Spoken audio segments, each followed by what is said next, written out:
I learned this from Freddie Mac when I did foreclosures, and their mantra was, you need to have the best looking house on the block. It doesn't mean you need to put in all new landscaping, but it better be the nicest looking landscaping, cut and trimmed meticulously. You need to have a white glove clean house. I like saying white glove clean because everyone has a different interpretation of what clean looks like. Oh, for sure. And then, upgrades are going to be kind of a case by case. You're obviously going to look at the inventory. What's your competition, not just in the subdivision, but in a few mile radius? What's the price point that you're trying to get? And what do these look like? And then we kind of work on the upgrades from there. I do believe new paint and at least new carpet and very clean tile at a minimum for most people, that goes a long way. Mm-hmm. I mean, that goes a long way. I've never had sellers are like, well, I don't know if they're going to like this carpet. I don't know if they're going to like that paint color. In all the years I've sold real estate, I've sold 1,800 homes. Not one time did any agent say, I really wish you wouldn't have put that brand new carpet in. Welcome to the Uncensored Real Estate Podcast, where nothing is off limits. If you're interested in buying, selling, or investing in real estate, and you want to learn some of the insider secrets and uncensored truths from the true professionals in and around real estate, you've come to the right place. Now, let's buckle up for the uncensored truth about real estate and join your host, Brian Cardenas. Welcome, everybody, to the next episode of the Uncensored Real Estate Podcast. Thank you for joining us. Don't forget to like and share the episode, subscribe if you're checking us out on YouTube. And today we've got a very special guest that I wanted to welcome to the show today, Shelby DiBiase with eXp Realty. Thank you very much for joining us. Thank you, Brian, for having me. I'm excited. My pleasure. So we've been friends for a super long time, right? We're just chatting outside wait a minute, I think we've had like a couple of conversations on Facebook. Yes. So it's kind of cool to get to meet you finally. Yes. The people that are on social media actually are real people in real life, right? Yes, in the present. So cool. So obviously there's lots of changes that have been happening in the market for the last 8 months now. Mm-hmm. We're at the end of August. Right. What's going on right now? Like, what are some of the trends that you're seeing in the market that people need to be aware of? Well, first of all, I'd love to say this is my favorite kind of market, which is the changes that are happening. I actually love this market. I did not love the last 2 years, believe it or not. That's what I hear from every realtor that I talk to. Everyone, all my clients are like, oh my gosh, you're just probably making money hand over fist. And I'm like, you're getting beat up like constantly, right. And the big thing for me is that I feel like the wrong people are always winning. You know what I'm saying? Yeah, there's a lot of that. People that you want to win were never winning. Right. I had clients who were trying to refer me their kids, first-time home buyers. None of them could get houses in that market. And honestly, that breaks my heart. There's so many people that I wasn't able to help, and it was very sad. So I do not love that market that we had, and I'm stoked for the market that's changing. Changing market can be a little scary, but I've done it before. And I love all the changes that are going on. Yes, inventory is rising. We're up to almost 19,000 listings, and the pendings are dropping down. I study the Cromford report pretty regularly. I love Tina Tambor. She's amazing. If you guys are not listening to her little instructions that she does like once a month or twice a month, we're constantly getting updates from her. She has an amazing view on the marketplace, and they study what's called the market index, supply and demand. And we are finally, I looked yesterday on the market index, I think we're at 108, which is considered like a balance. Close to balance, yeah. Once you get to that 100 range, the supply was still in the green, and the demand is in the red now because it's dropped down so much. But that's okay. We're still selling homes. And people should not be concerned. I mean, I've been through the crash, Oh, yeah. And I don't believe we're crashing at all. No. I think we have a very healthy market. Tons of people have equity now. I'd say the average homeowner, wouldn't you say has at least $100,000 worth of equity? Oh, yeah. Yeah, or more. Yeah, because if if we compound it, most people, if they bought 2 years ago, there's probably 50% appreciation that they've had in a matter of 2 years. So, I mean, it's substantial.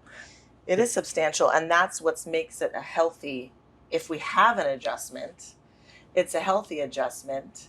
The reason why we crashed before was because nobody had equity. These new people that bought, they didn't have equity, they didn't have any skin in the game, right? And they were all vacant homes sitting there. And so people are like, well, I'll give it back. I don't need it. But what you have right now is tons of home ownership, with lots of equity, and you're not going to just give that up. So I love Arizona. I love our market. Tons of companies moving here. I see good things. Yeah, it definitely is. There's more opportunities now than people have had for the last couple of years. And I always tell people, a lot of the posts that I end up doing is, this is probably the best time to buy a house in the last 2.5 years. Right. And people look at me and go, well, interest rates are high. What are you talking about? And it's primarily because what you mentioned before is, if you weren't, a cash buyer willing to pay way over list price and waive every contingency in the contract, you probably weren't getting a house, or you were going to have a tough time doing it. Right. Now, like, we're seeing sellers giving buyers closing cost concessions. There's price reductions. Absolutely. Buyers aren't having to waive all their contingencies. It's kind of back to the normal market that you're used to and like. And now there is that opportunity. And the one hurdle that people have is interest rates. But we can fix that. We can fix that. You actually get to buy the home that you want. Right. It's not like you get that one or that one. Which one do you want? There's lots of options. So yeah, I'm sitting down with sellers and they're like, well, we might have missed the boat. We didn't sell at the peak of the market. I'm like, you need to think about it like this. You're trading one equity for another equity, right? So if you're selling and buying, it doesn't matter. Nope, right? Not at all. 100%. And so it's like, live in the home that you love. That would be the most important thing. If you love your home, then maybe you don't move. But if you want to live in a different area, or you want to live in a different school district, or you want to get closer to work, why not put yourself in the place that you want to be? Find the home that you love, and whatever, if it was going to go down, this one was going to go down too. Yeah. So just put yourself where you love. That's what I think. Yeah, because I mean, somebody says, well, maybe I could have got $30,000 more 3 months ago. Well, great. You're probably going to pay $30,000 less on the next one, so it's a wash. It's a wash. But you have choices now. So, I think the thing that people forget sometimes is the motivation in your life to make the changes is the thing that should take priority, not trying to time out, the move perfectly, because it's very difficult to do that. I mean, most financial advisors will tell you don't try to time the market, and that's not just the stock market. That's the real estate market too. It's so true. So for you, if you have somebody that you're talking to that is thinking about selling, but maybe they don't have to buy right now, would you tell them to go ahead and sell? I mean, what would be the advice for the seller in this market? Would you just tell them to go ahead and do it? Because I've heard people say, well, I'm gonna try to sell, and this was probably more prevalent a few months ago, and then go rent something for a while. And then try to buy when interest rates are lower or home prices come down, because there's this perception that the market's going to crash. Well, what's the advice that you give to a seller if they're thinking that maybe I should wait on selling? Well, I always tell people the story, my own story. Okay, I bought my house in 2006. Okay, the worst time you could buy your house is 2006. But I sold my house in 2006 too. So I had made a lot of money. And then I put most of it into this house and threw another 150 into the backyard with a pool. And it was a very nice house. So this is where we want to live for a while. And 2006 came, and I watched my house that I paid $730,000 go all the way down to $350,000. Okay. I know that feeling. But listen, I was like, well, I love my home. We are in a great school district. I had put money into the home too. Right. And so I was like, well, I'm not moving. I'm not going to short sale it or give it away. And so I've stayed there. I almost have it paid off now. Okay. And it's worth $1.1 million. Right. So everyone panics when the market shifts. It's like owning a stock. So I tell my sellers, you're not a seller if the market drops. Okay, you're going to hold your property. Well, what if I have to move out of state for a job? I said, then we rent your house out and you move out of state and you wait. Mm-hmm. Let somebody else pay it off. Right. Right. And so I think the big thing is that everyone panics. Right. There's nothing to panic about. Right. And it's you don't have any money. It's just equity. Right. It's not like it's money in your pocket anyways. Sure. You're only going to get that if you sell it. And so if the market goes down, we're not a seller. We're going to wait. We're going to rent it out. And so I tell everyone, like, live in the home that you love and let the market do whatever the market's going to do, right? We can always refinance your interest rate when the interest rates go down, but buy the home that you love. Right. Well, that's the thing that I think some people forget about or don't think about, or maybe they just don't know that they can do it, is that, you know, you've had this run up in home values over the last couple of years, and you don't necessarily have to sell. Like, there's some creative financing ways that you can structure things so that you can qualify for that next house that if you do need to move or want to move. Right. And keeping that rental, that property as a rental, is a great strategy because you probably got a really low interest rate on that loan. Right. Now your cash flow is going to be good because rents are still going up. Mm-hmm. So that extra cash flow that you're making on that property is going to help offset the possibly slightly higher payment on the new property because the interest rate's a little higher than you want it or you think it should be, right, until you can refinance it into a lower rate. So it's like building cash flow helps you afford that next property. Right. And so when you're then dealing with the buyer in a situation, what would you advise them now if they're not selling a property, but they're just strictly maybe a first-time buyer? What would be the advice that you would give to a first-time buyer for the market right now? I am a firm believer in home ownership, never to be a renter. You know, so whenever a homeowner comes to me and says, well, I've been renting for a while and I'm just going to wait for the market to crash and then I'll jump in. And all you need to do is really say, okay, how many years have you been renting? What's your current rent? Write some numbers down on a piece of paper and show them how much money they've given away. Why do you want to continue to give this much money away? Buy the home. Again, doesn't matter what the market's doing. I believe in home ownership. You're getting a tax write-off. If you have to move at some point and the market shift a little bit, go buy another home and rent this one out. Now you have two properties going up in value. And eventually, the market will go up again if it was to shift down, right? Right. That always does. It always does. If you have a very short time span that you're looking at, yeah, you'll see some fluctuations up and down. But if you step back and you take a big picture look at it, right, when you look at the graph, home price appreciation is always going up. It's never just, a big arc going downward. So I think to your point, homeownership is the way to go. And I like what you do is if you write down numbers and you give people numbers, like we will do like a cost of waiting analysis for people. Right. And you show them how much in real dollars you're costing yourself by waiting, even if it's 6 months, 12 months, 2 years. Right. It's substantial, the amount of money that you lose by sitting on the sidelines and renting. Because you're paying a mortgage, it's just not yours. It's somebody else's mortgage, yeah. So what is something like in the market that you see right now, or just in real estate in general, that people don't really understand about real estate that they kind of need to understand a little bit better? So right now, I'm super passionate about, and we talked about a little bit earlier about presentation. Mm-hmm. I think any real estate agent who's only been in the business, 5 or 6, 7 years, hasn't seen an adjustment like looks like we're headed towards. And there wasn't enough emphasis on, what does the house look like when you put it online? I'm starting to get a lot of calls from sellers frustrated. And as short as amount of time as I've been on the market, 30 days, and my house hasn't sold, I'm going to, fire my realtor. What can you do to help me?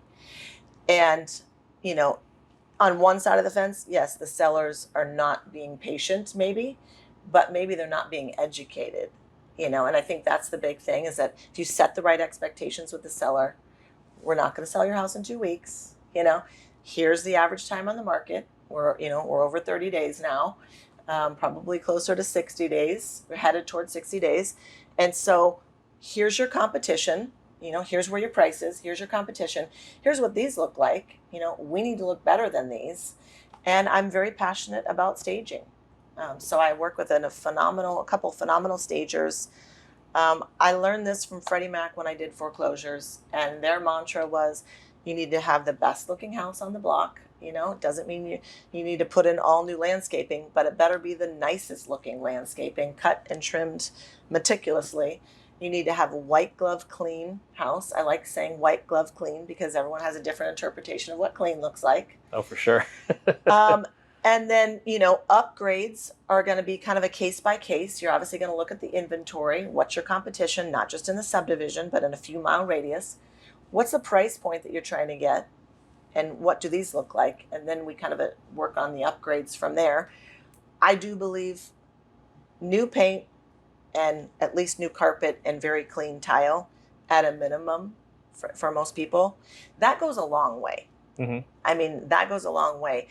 I've never had sellers are like, well, I don't know if they're going to like this carpet. I don't know if they're going to like that paint color.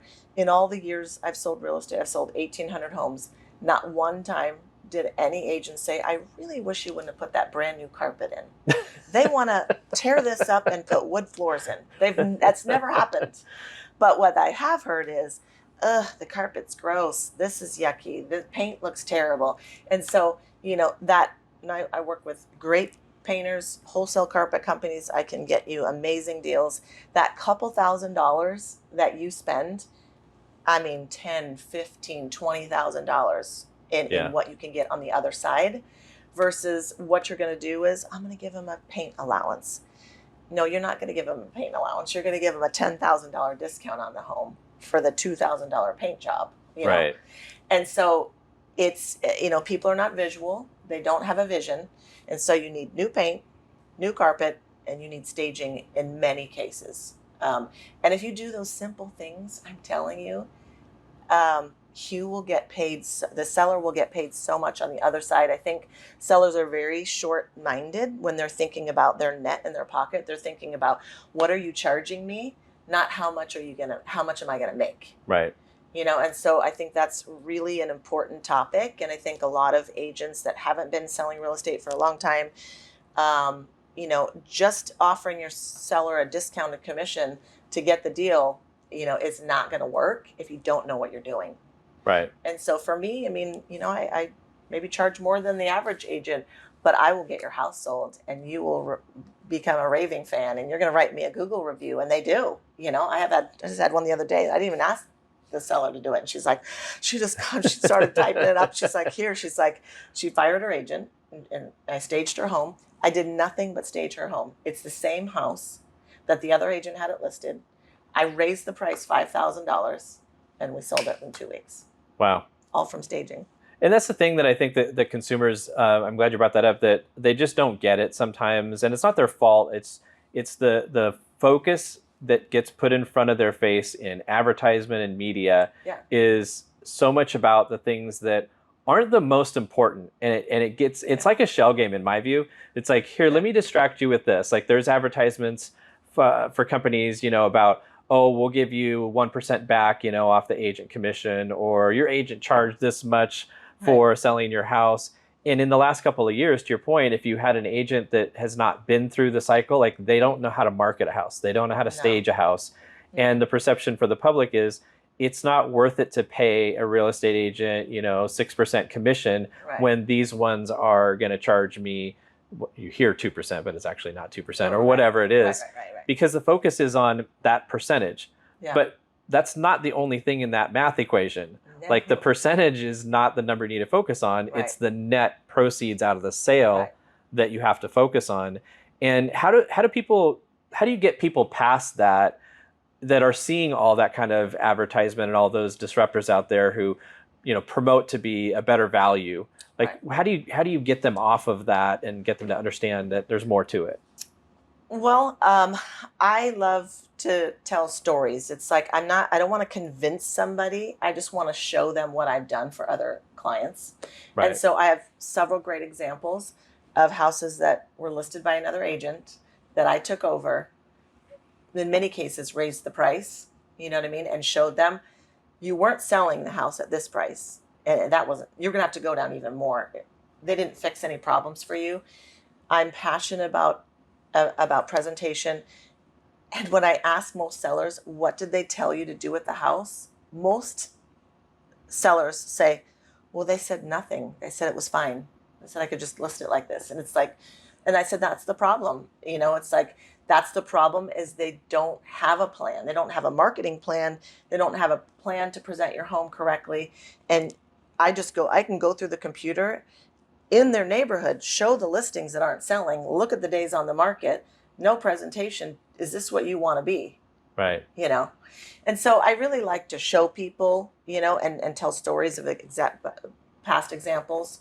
But I think for any real estate agent out there, you need to get reviews because I think that's very much a focal point that, I have new agents on my team and I say, leverage the team reviews as you're going out in the workplace, you're going out there in the marketplace, because when you're going out to compete, people are going to Google the agents, and it is going to start getting very competitive out there because sellers want to get their home sold and they know that it's not working like it was before. They're starting to get the message that what we're doing before isn't working. So like I said, I'm excited. I love to educate sellers. I love helping agents. If anyone needs help, I would be glad to sit down with them and give them some of my experiences.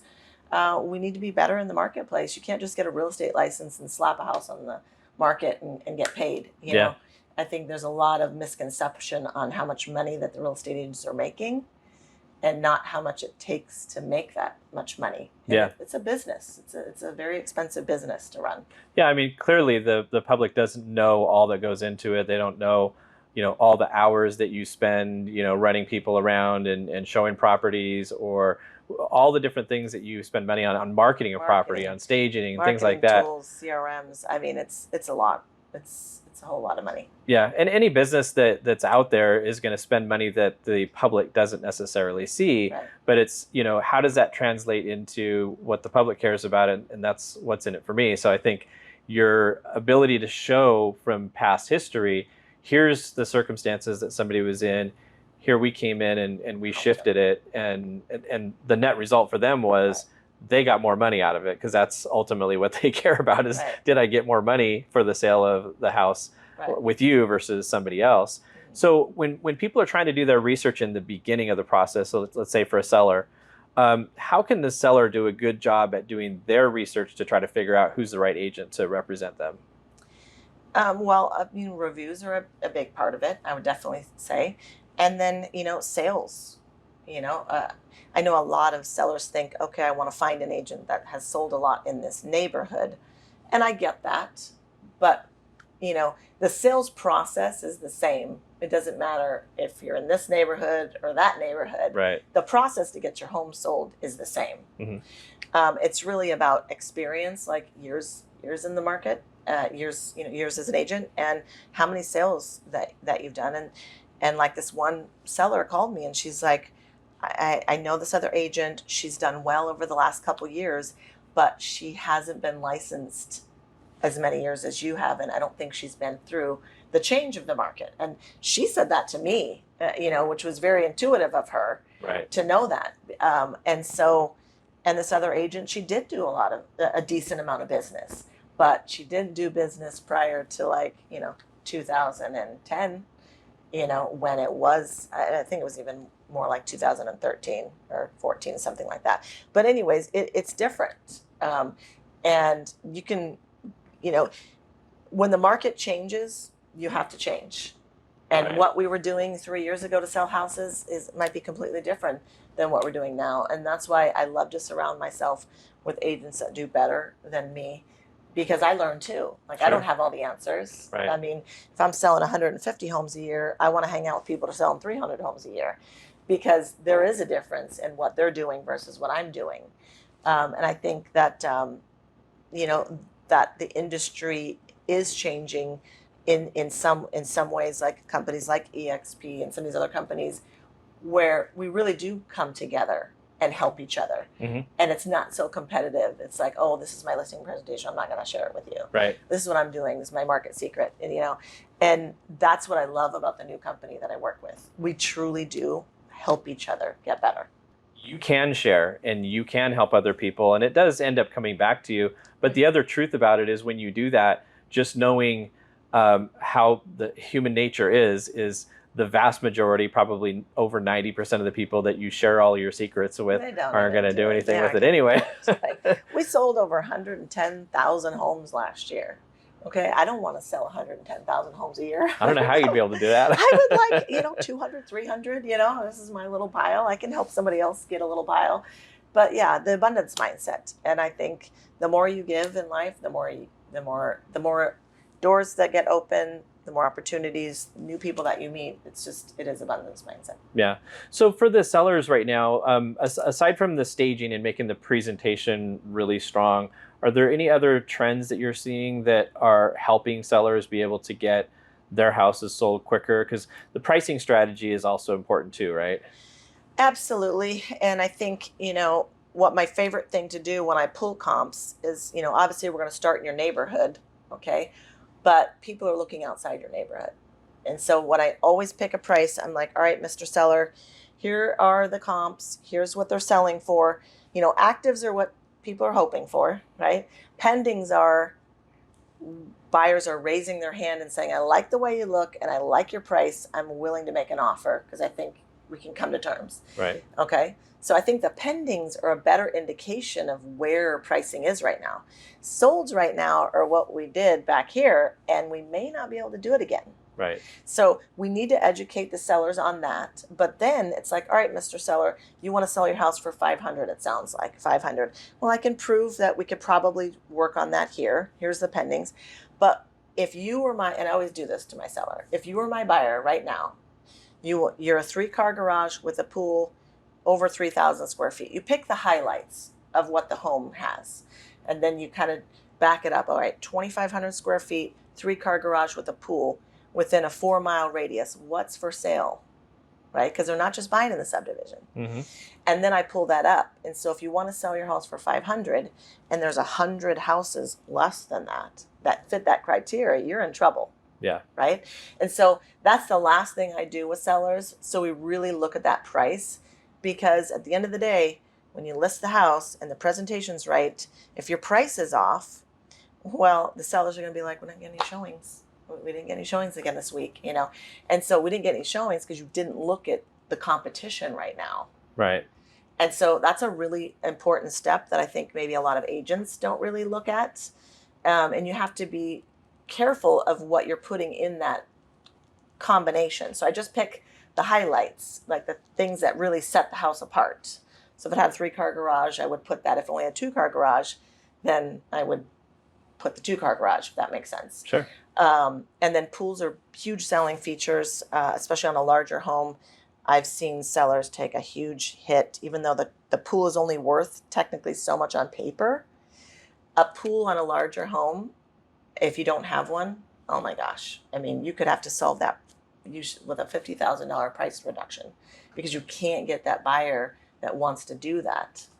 So yeah, I think that's the hard part sometimes for sellers, and even some agents that I talk to, is kind of navigating the difference in what you can get on the market for certain upgrades, whether it's a pool or just upgrades to the house. Like we just had a situation where it was a condo, and they had it under contract. I think it was like $5,000 over the highest sale. There's 3 same model sales in that subdivision, and they were talking about, well, these are custom cabinetry and this and that, and there was no way for the appraiser to really justify that, because there's this perception, especially among sellers and sometimes among agents, that there's going to be a line item detailing of the upgrades in every particular house, and they're going to assign a dollar value to it, and you're going to make these minute adjustments based upon that.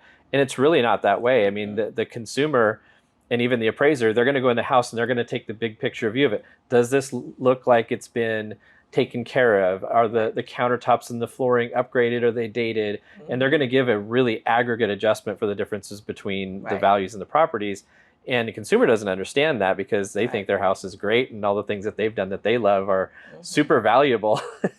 How do you break the news to them that it's maybe not worth quite as much as they think it is? So 2 things I always do on a listing appointment is, especially if the homeowner has done a lot of substantial upgrades, as I said, do me a favor, write down every upgrade on a piece of paper and give me the amount that you spent. Like, I want to know that amount so we can have it not only in the MLS for the buyers to try to appreciate, right? We're just trying to get them to wrap around what was the cost of that, because you don't really know. Right.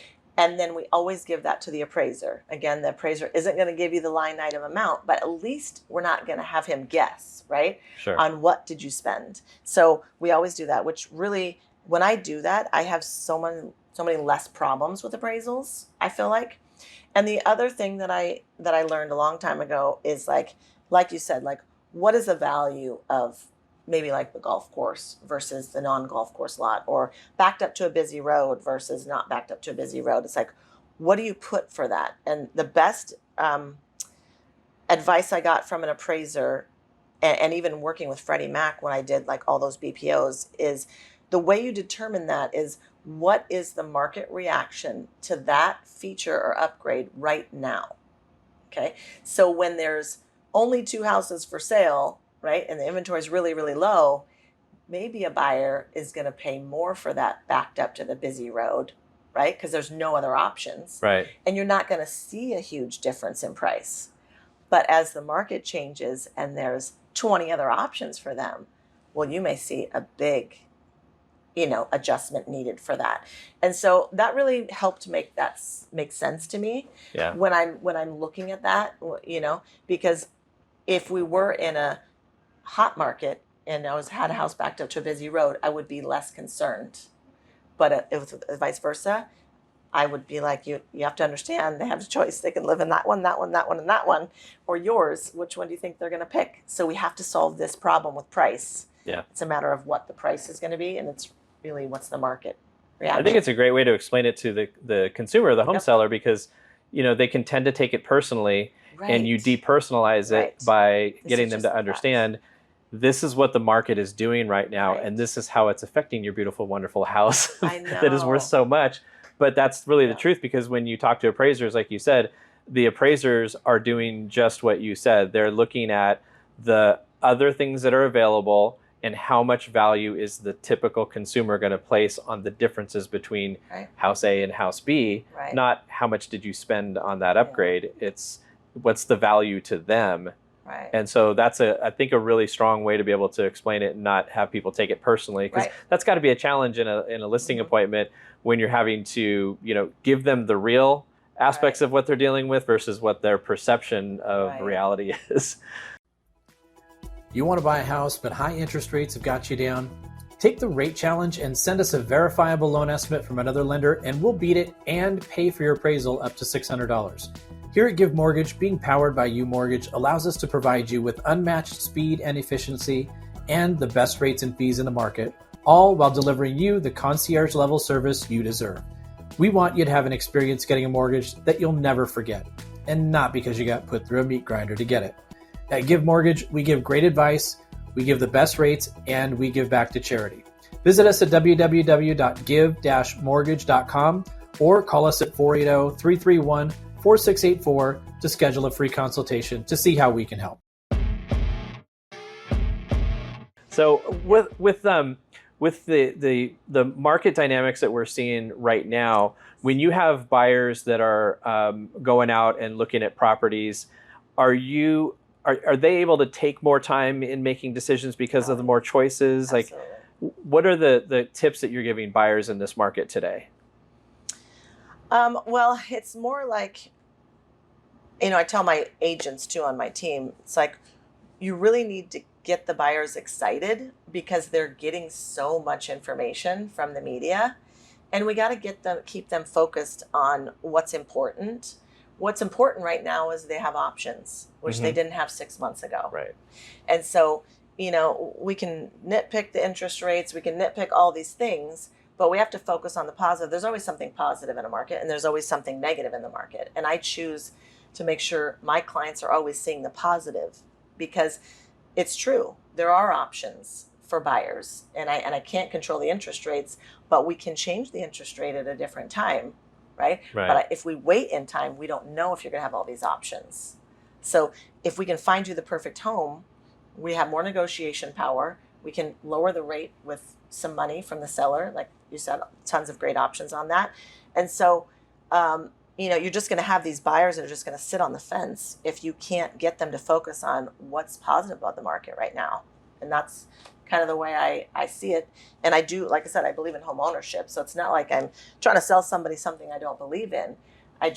We got to get them focused on the benefits right now because they get overlooked. It's all the stuff that they get from all of the external sources is like 99% negative. So the media, when they talk about stuff, it's just all fear, crash this, interest rates this, recession. Right. And I think it's not just being positive for the sake of being positive. I mean, although there's something to that, you got to counterbalance a lot of the negative that's out there because a lot of it's just incorrect. It is being negative for the sake of being negative because that's what sells, that gets clicks, that gets what gets views. And so when you bring the positive aspect to what the market is like and what the opportunities are, it can kind of balance that out. But I think, some of the things that you're mentioning for buyers in the market right now is there's really not a benefit in sitting back on the sidelines because you're trying to time things the right way. Because if we look at what's transpired, and you can tell me if I'm totally off base here, but like in June when interest rates spiked is when the brakes seemed to get hit. Right. And everything started slowing down. And I think that's the main thing that has slowed things is just people's perception of interest rates. And as they'd come back down, then they go up a little bit. Those things are going to moderate, little bits here and there. But we feel pretty strongly that there's going to be an opportunity for rates to be lower in the near future, whether it's 6 months or 18 months or whatever, because of what's going on in the economy. And so some people think, well, maybe I'll just wait till that comes about. But you don't know what else is coming. Well, that's the thing is, if you just think about it logically, why was activity so low? There's a lot of factors why activity was, so high. Right. But it was crazy low interest rates. Right. Now, if we get to the point where you're waiting for interest rates to come back down again, what do you think is going to happen? Yeah, everyone's going to start buying again. Come back again. Now you're back to the same. To me, I'd rather buy in a market where I could buy the house that I wanted. Yeah. Than be fighting with everybody. And sometimes you have to remind the buyers where we just came from. They forget so quickly. They do. They do. They get short-term memory loss, and then they get panicked too, because it's like I see that in the stock market, and you see absolute emotional overreactions to things in both directions. Right. And then you just got to wait for it to kind of settle out. It feels like to me that whenever we have a drastic change in something that's happening in the market, it's about a 2 or 3 month time period where people are just like sort of paralyzed a little bit. And then they kind of get to the point where, okay, well, I guess this is our new reality. And then it starts going back to normal. And then when something changes again, they kind of get into panic mode and don't do anything. I mean, do you see that kind of pattern? I do, and that's why, I train my agents too. Like there's something positive in every kind of market that we have. And you've got to keep everybody focused on the positive. Buying a home and selling a home is already emotional. Sellers get emotional and it's stressful. Buyers get emotional and stressful. And if you can't master the calm in the storm, I say to my agents, then you're going to have a lot of unhappy people all the time, and you're going to be unhappy because everybody gets you upset too. So I've learned over the years I've been in the business that I want to be the calm in the storm. I want to be the person that my clients are like, hey, Shelby's going to have the answer for this. We got to call her. She's going to fix it for us. She's going to make sure everything works right. And so, I'm really good at getting people to focus on what is the benefit right now. There's always a negative. Mm-hmm. So we don't need to talk about that. It's easy to find that. It's easy to find that. Let's focus on the positive, right? 'Cause I'm a positive person, and that's what I choose to focus on in my life. And that's what I've mastered with my relationships with my clients. Yeah, that's good. And it's important because there's so much negativity that people get bombarded by all the time that you do need that person that you can kind of anchor yourself to through a tumultuous process, which we all know, like when you're buying or selling a house, it's one of the most stressful things that people do. Mm-hmm. And so like if a person is thinking about, finding the right agent to help them go buy a house, what are we talk about the selling side of it, but on the buying side of it, what are some of the things that they can ask an agent to try to interview them to find the right person to help them? Yeah, I mean, I would definitely, ask the agents, how long you've been in the business, what area. I think when you're, I sell all over the valley, but I don't sell a lot in the Southeast Valley. So I don't really focus on that area. And I'm very open with people. I don't know that area very well. But in my area, Glendale, and Peoria, and Phoenix, and Scottsdale, like that's kind of where I focus more of my attention on. They need to find what area that buyer, also the buyer's agent, specializes in, because it's hard to guide, a client on an area if that's really not where you've been selling. So where have they been selling? How many homes have they sold? If they haven't sold a lot, do they have a team that they're on that they can mentor them? And then I would just ask for reviews, ask for a client, call a past client of theirs. I had a seller ask me the other day, he said, can you give me a client that you couldn't sell their house? Can I talk to them? And I'm like, I can't even remember the last time I didn't sell a house. I'm like, it's going to be several years. I mean, I can't even remember someone. And he's like, okay. That's a tough one. I know. I was like, that's interesting. I mean, it makes sense, right? You want to talk to the person that you didn't help. Right. But I mean, that's a good question to ask. I mean, you might not get an answer to it, but it's a good question to ask anyway. So, like, what are you seeing like in the next maybe 6 months in the market? Like, put the crystal ball out, get that out, and like shine it up. And what do you see happening in the next 6 months? Well, I'm really hoping that inventory doesn't continue to climb at the rate it has been climbing. Has it kind of plateaued a little bit? I read something that it's the new listings coming on the market have slowed a little bit. Is that? I do see it slowing. Okay. So I'm like, yes. I watch it every day. I'm like typing it in, and I'm like, okay, good. So it's like not over 19,000. It's kind of between 17 and 19 is kind of where it's been hovering. And one day it dipped down. I was like, yay, But once it gets towards 20,000, over 20,000, I really wouldn't like it to shift totally back to a buyer's market. I'd like to keep it the balance. Balance is good. Yeah. I don't like it when buyers and sellers get super greedy and thinking they can call all the shots, and it's not fun when I feel like one party has so much of an advantage. Yeah. And so I believe we will stay in the balanced range for the next 6 months, which is kind of what I'm hoping for. I'm super, anxious to see what happens with rates. But again, I've been selling real estate long enough to know that we can always fix whatever problems they are. I mean, there's always a way to fix it. You know? So we're going to get creative. I try to keep my agents focused on that too. Don't go into panic mode. Okay. People do crazy things when they're in panic mode. Just stay calm. We're fine. People have to move. Yeah. I mean, people will always have to buy and sell homes, and will be available. Yeah, I mean, there's people that are just getting to the age of wanting to buy their first home. I think that's hopefully something that gets back into our market, because it really they were just such a disadvantage over the last couple of years. They just couldn't get into something, and now things are more expensive, so it's still a challenge. Right. But now there's options. If they hadn't saved up a ton of money, there's down payment assistance that they can do. There's seller concessions that can help them cover, closing costs and things like that, and rate buy downs and all those different things. So I'm hoping, like you are, that there's more opportunities for buyers out there, because it was so lopsided. Mm-hmm. And I think sometimes people lose sight of the fact that, you can be in a negotiation, a buyer and a seller, agents on both sides, and you can arrive at a midpoint where everybody can be happy and feeling like they got what they wanted out of it. It doesn't have to be, I won, you lost, Right, I know. Let's play nice in the sandbox together. It's like... For sure. Now, speaking of playing nice in the sandbox, there's a lot of different real estate companies out there that people see all over the place, and advertisements and this and that. Right. What are the real differences between one real estate company, or does the company not matter? Is it more about the agent? It's a huge difference. That's a huge difference. My dream was to work at RE/MAX. That, I came from another kind of a no-name brand out of the malls. It was a great way for me to get in the business. It was like an open house. I worked at the malls and came in, and I, got to meet people every day. But I always wanted to work at RE/MAX because it was had a great reputation. And when I went there, I mean, I really felt like my clients were like, "Oh, you got a promotion. You're at RE/MAX. Wow."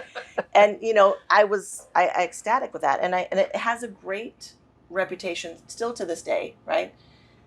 They offer many tools and everything, but I just felt like I did plateau at a point where I wasn't getting anything more. I wasn't growing in the company. I had whatever they offered, I had already gotten everything from that. And, I felt like I was the top agent at my office.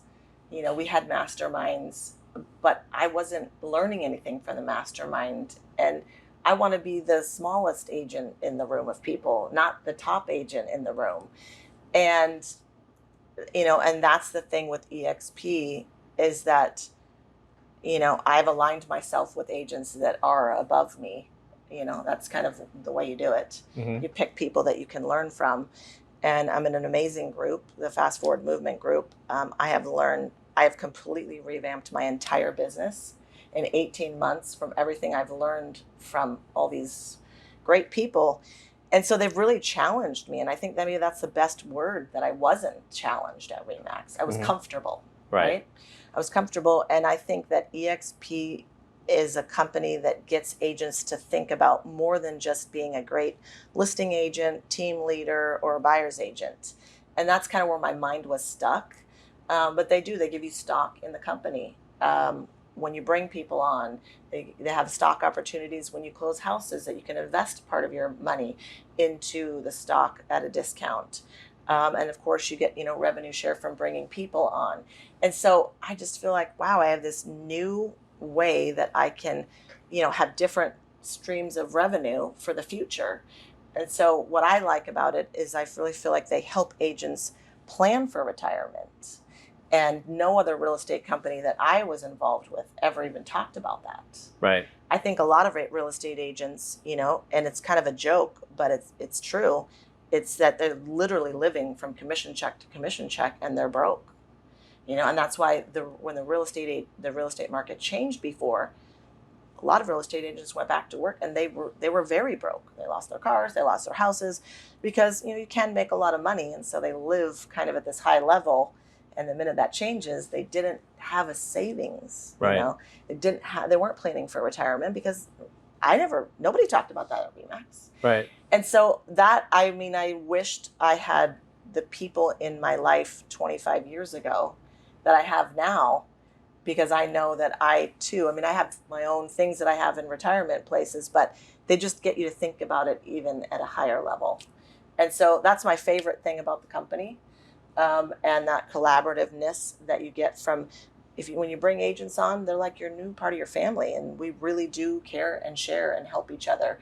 And at other companies, it's not. It's like, I'm going to give you just that much, but that's it. I'm not going to share anything. So for the consumer, the benefit then for the consumer in terms of the agent that they're choosing and what brokerage that they work with, it sounds like they're getting the benefit of you being able to learn more and advance your career by having people who are doing more than you're doing, helping you. Exactly. Because I think the consumer doesn't really think about that too much. They like the RE/MAX brand is obviously the brand that people think about, and they have this perception that something better is going to happen for them in the process of buying or selling a home because of going with a RE/MAX or whatever the company is. Right.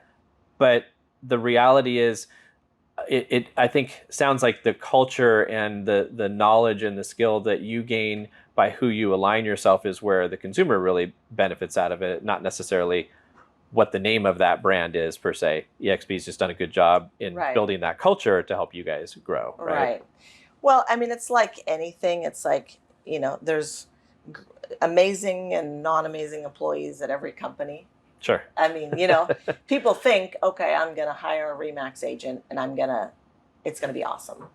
And a lot of cases that the RE/MAX brand, yes, attracts a better group of people, which is true. But just because you have a RE/MAX agent or an EXP agent or a Century 21 doesn't mean you're going to have an amazing experience. You have to go in and interview the agent, check their history, right? Do your due diligence. Right. But yes, I have aligned myself with some really, really amazing people who have challenged me and got me to think outside the box. And I'm building a business, like a true business, not just a real estate team. Right. Which is kind of, so it's, like I said, it's challenged me to think bigger. I couldn't be more proud of the things that I've done over the last 18 months to build a business. Yeah. Well, and it all boils back down to you or the individual. Like, you can be in that environment and not take advantage of those opportunities and the knowledge that you're able to gain. So it ultimately still comes back to picking the right person. It does. It does. Absolutely. So if people have been watching and listening and thinking, hey, maybe Shelby's the right person for me, how do they get in touch with you? So yes, you can call me. I'm supposed to give my number? Yeah. Whatever contact information. How do you want people to reach you? Yeah, my phone number is 602-330-1985. My email is my first name, Shelby, at my last name with the word team.com. And yeah, I would love to help you. If you're an agent out there that would like a little bit of advice or struggling, I would help you as well. But I'm very passionate about this industry. I love it. After so many years, I still love it. Yeah, it takes a strong will and an optimistic outlook to be in this industry that long and gone through everything that you've gone through. I think I got you by a year. And so it's like, yeah, you've seen all kinds of ups and downs and changes. And I was talking to a guy yesterday and he's like, I'm not sure what I want to keep doing. I'm kind of bored. And I just kind of listened and thought, I'm not bored yet. No, it's still fun. Yeah, it is. That's a good place to be. So, well, I appreciate you coming on and joining us and helping educate the public. And hopefully you guys all got a lot out of this. And again, please make sure that you go and subscribe and like and share if you think there's people out there that can benefit from the information that we've been sharing today.